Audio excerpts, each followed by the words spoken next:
Siya, mag-say lang dun sa na-follow out agad si Dion Thompson, change the complexion of the game. Yun nga eh.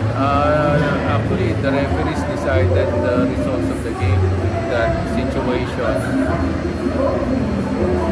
Halos kakaumpisa lang ng third quarter, no? A little less than 9 minutes.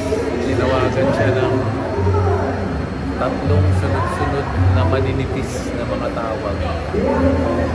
From 3 fouls to 6 fouls in less than 3 minutes. Ngayon lang ako nakakita sa buong buhay ko na sa PBA ako na ganong kaninipis, itatawag ng sunod-sunod. Hindi mo man nabigyan, hindi man lang nakapasok yung replacement niya. May replacement na siya eh. Hindi man lang inabutan na mapalitan siya ng replacement niya. So, I'm not sure, no? I think the PBA should investigate those referees. Sila nag-decide ng laro eh. Dikit ang laro nun eh. Dikit ang laro nun eh. So magre-remedyo ka na lang after that. Maganda sana yung laban. Kaya lang yun na, sobrang kaninipis ng mga tawag. Pinapanood lang namin ngayon sa video. Kung ganun nang tatawagan nila, dapat sobrang dami ng calls na tinatawagan nila. Lahat ng ganun tatawagan nila.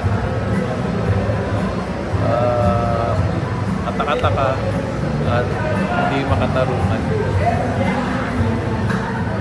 Basically asking the league niya to investigate. Profile ba kayo ng formal complaint or ano? Pag-uusapan pa namin, pag-uusapan namin kung kailangan ng formal complaint doon.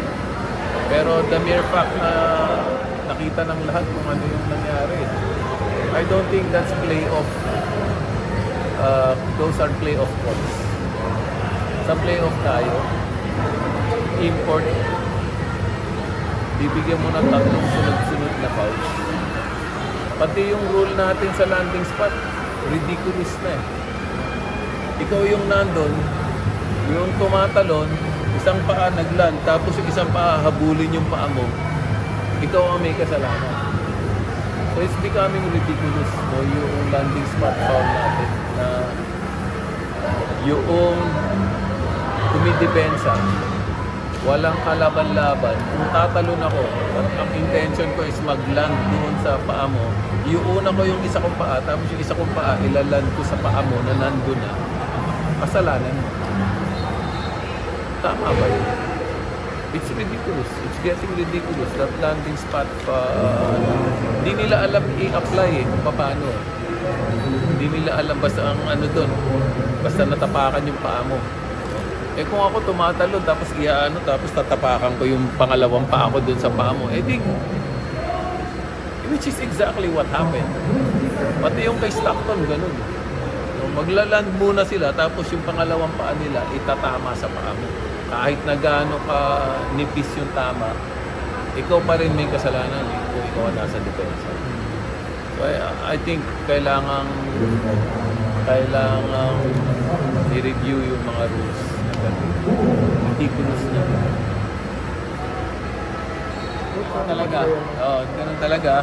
Actually, first game namin, ganun, magandang start din. Pero okay na kami ron eh. As long as nakadikit ka pa rin eh. Ang point na ikanatalo namin nung nawala yung import namin. May chance pa kami manalo nung tinanggal nila yung import namin. So, okay na kami dun kahit na ubos yung 17-point lead namin.